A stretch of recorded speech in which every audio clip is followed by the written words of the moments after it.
কাকা তুমি দি বেরোছে দিয়া রে তাহলে এত দিয়া ঘর দিলে কি আরে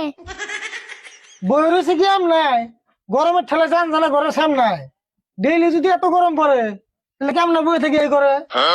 হাসাই কাকা এবার গরম পড়ছে বেশি তাড়াতাড়ি লাগাও ঘরে পেয়েছি 5 লাখ টাকা দাঁড়িয়েছি এই ঘর দিবে যায় আরে হ্যাঁ আমি এসি লাগামু আমার কাম নাই তো খাইয়া 7 চাকা গাড়ি না ভাব দাম নাই আর ঘরে পেয়েছি লাগাইবে তাই তোমার খেম নাই তোর মতো এসি কিনবেন নিকে বাড়ি ঘর সব বেশি তার মধ্যে গলায় নিয়ে ঘুরিস নি খালি একটা এসি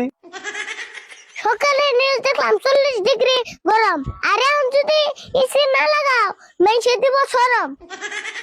হাই রে সরমেলা রে মাইনসে কি করবো না করবো হে চিন্তা করস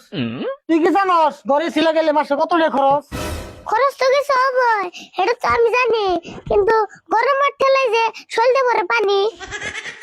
গরম তো তোর একলাই ধরে না আমারও ধরে আরে হ্যাঁ এসি কিনা টেয়া নাই কিন্তু 1 বছর পরে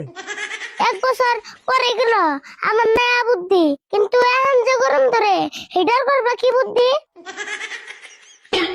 এবার কোন নিগা এই যে এটা হ্যাং হয়েছি কারেন্ট বিল ছাড়াই চলবো খরচ হবো না বেশি এটা তো দিয়ে হয় আসলে সিকুন্ডা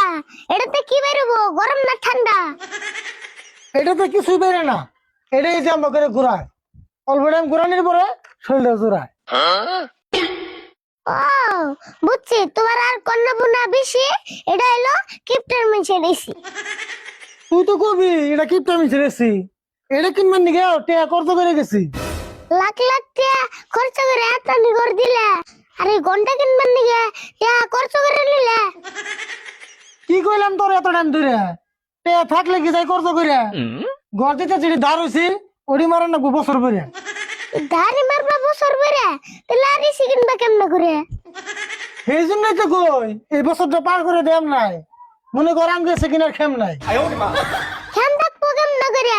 ঘর দিছ দুনিয়া জুড়ে হ এই ঘরের পাশে টেয়া বইরে আমার মাথার চুল কেছে বইরে তোমার মাথার চুল যদি রাখবার চাও ধরে জামা কিছু কিনা তাড়াতাড়ি করে এই সেকেন্ড সামনে বছর এই বছর না গেলে ঘুরিয়া গরম আর কয়দিন আছে অমনে থাকি বিছান ঘুরিয়া যত যাই কও এসি না করলে সামনে বছর তাহলে বন্ধ করুন তোমার ফসর ফসর বন্ধুরা আশা করছি সকলে ভালো আছেন তো দেখেন আরিফুলের দাঁত একটা পড়ে গেছে সামনের দাঁত নিয়ে আর দিতেছে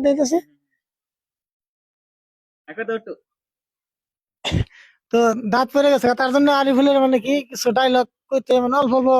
মানে স্পষ্ট কম হইতেছে তো আপনারা কমেন্ট করে থাকেন যে ভাই ছন্দের নাটক বানান না কেন আগে আগে আসলে ছন্দের নাটক অনেক বানাইছি পার্ট 20 পর্যন্ত বানাইছি আর ছন্দের নাটক বানানি খুব কঠিন একটা বিষয় আসলে মানে প্রথম বানাইতাম কিন্তু এখন বানাই না তার কারণ একটা ছন্দের নাটক বানাতে গেলে অনেক কষ্ট করতে হয় তো দেখেন আমার মাথার চুল পর্যন্ত পড়ে গেছে গা। তো আপনাদের কমেন্ট আপনাদের রিকোয়েস্টে যারা আমাদের ছন্দের নাটক ভালোবাসেন যারা কমেন্ট করে থাকেন তাদের জন্য খুব কষ্ট করে হলেও ছোট করে হলেও একটা ছন্দের নাটক বানাইলাম তো ভিডিওটা কেমন লাগলো আপনারা কমেন্টে বলে যাবেন আর ভালো লাগলে অবশ্যই একটা করে শেয়ার করে দিবেন আর আরো যদি ছন্দের নাটক চান কমেন্ট করবেন আমি অবশ্যই চেষ্টা করবো বানানোর জন্য আরিফুলের লেগে দয়া করবেন আরিফুলের দাঁত পড়তেছে আরো দাঁত পড়বো তো এরপরে যে দাঁত উঠবো আরিফুলের দাঁত গুলো যাতে খুব সুন্দর ভাবে উঠে তার নিয়ে দোয়া করবেন